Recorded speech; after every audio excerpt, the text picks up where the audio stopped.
देखो, हम बहुत विचार पूर्वक कह रहे हैं, डायलिसिस करवा के आए, बोलने की हिम्मत नहीं, फिर भी बोल रहे हैं। बार बार पीड़ा होती कि क्या ऐसा होना चाहिए जिससे उपासक भागे, प्रभु की तरफ भागे। तब खोज होती है, चिंतन होता है। जब तुम्हें याद आवे तब नाम पुकारो, कोशिश करो निरंतर। अब इस मार्ग से हटना नहीं है, ये निश्चय कर लो, प्रभु को छोड़ना नहीं। आपके अधीन है, आप सब कुछ कर सकते हो, मालिक हो, समर्थ हो। हमारे मन को, हमारी बुद्धि को एक क्षण में आप प्रेम में डुबो सकते हो। मैं कहां तक करूं, क्या करूं? इनसे नाता मत, बस खास बात इनकी जो कमजोर नस है वो अपनापन है। अगर इनसे आप अपनापन कर ले तो निश्चित समझो कोई भी बुराई आपको इनसे मिलने में रोक नहीं सकती। इनकी कमजोर बात है ये अपनापन को। इतने महान बलवान होते हुए भी ये आज तक कहीं ऐसा नहीं दिखाई दिया कि अपनापन को ठुकरा दिया हो। इसका यद्यपि वो दुराचारी है, अपिचेत सु दुराचारो, सु दुराचारो, सांगोपांग दुराचार करता है, पर वो मेरे को स्वीकार कर लिया है कि मेरे स्वामी प्रभु हैं, बस मैं उससे संभाल लूंगा। प्रभु कह रहे अपिचित सुदुराचारो भस्ते माम अनन्य भाग साधुरेव समंतव्या सम्यक व्यवसिता हिस्सा। वो बुद्धि से निश्चय कर लिया है कि बस मेरे यार, मेरे प्यार, मेरे जीवनाधार मेरे प्रभु हैं। बस बुरा हूं, उनके लायक नहीं हूं, पर ये बात हम दूसरे से नहीं होंगे।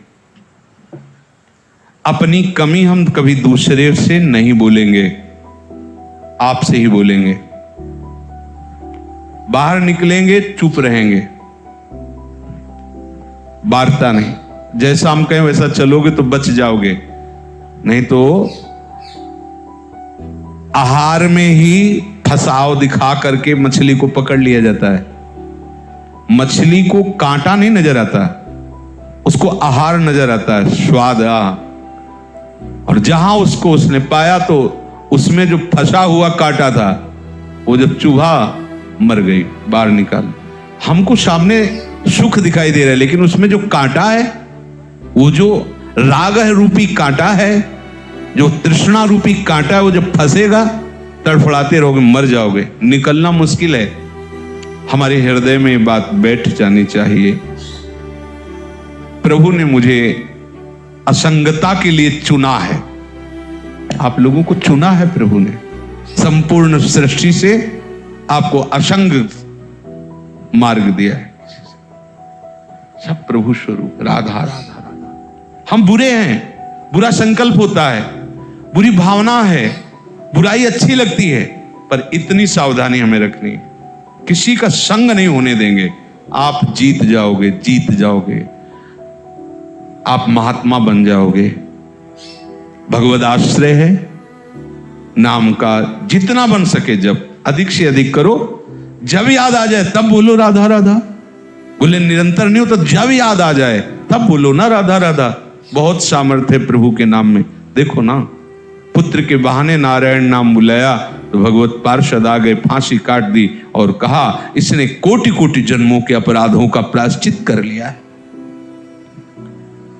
और हमें कोई उपाय नजर नहीं आ रहा। कभी हमारी बुद्धि लीला गायन में लगी तो कभी नहीं भी लगती है।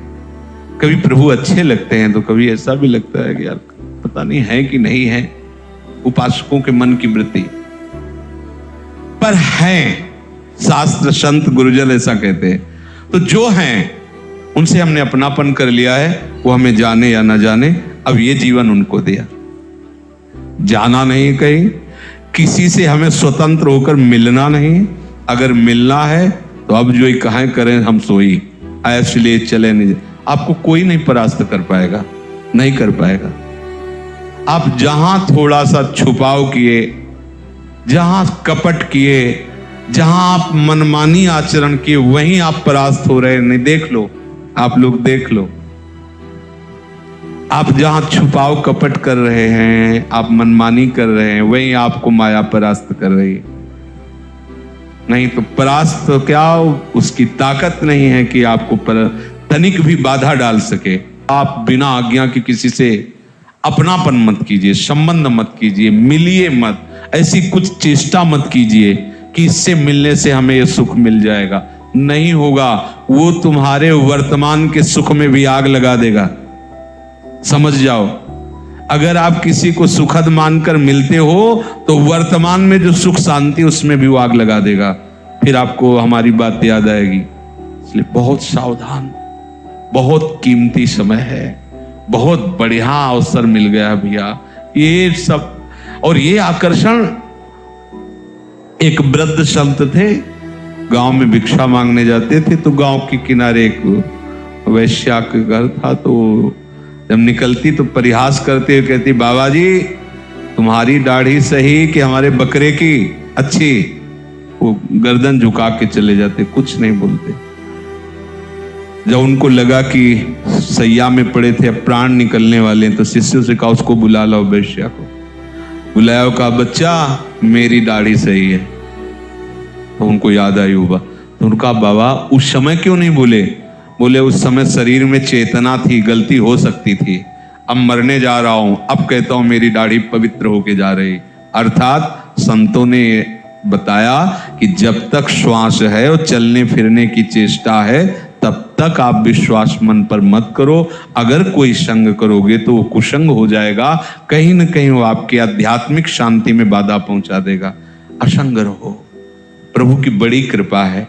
और इस मन का स्वभाव है, जैसे आप इसको रख लो वैसे राजी हो जाता है। कुछ समय लगता है, फिर आपका स्वभाव संग ऐसा हो जाएगा कि कोई संग करना चाहे भी तो आपको अच्छा नहीं लगेगा।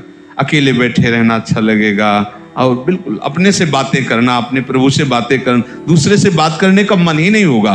पहले आप थोड़े दिन कष्ट सहकर ये नियम ले, किसी से मित्रता नहीं। यहां से निकले बात करते हुए, जन नहीं क्यों बात कर रहे हो, कौन है तुम्हारा, किसके लिए बात कर रहे हो?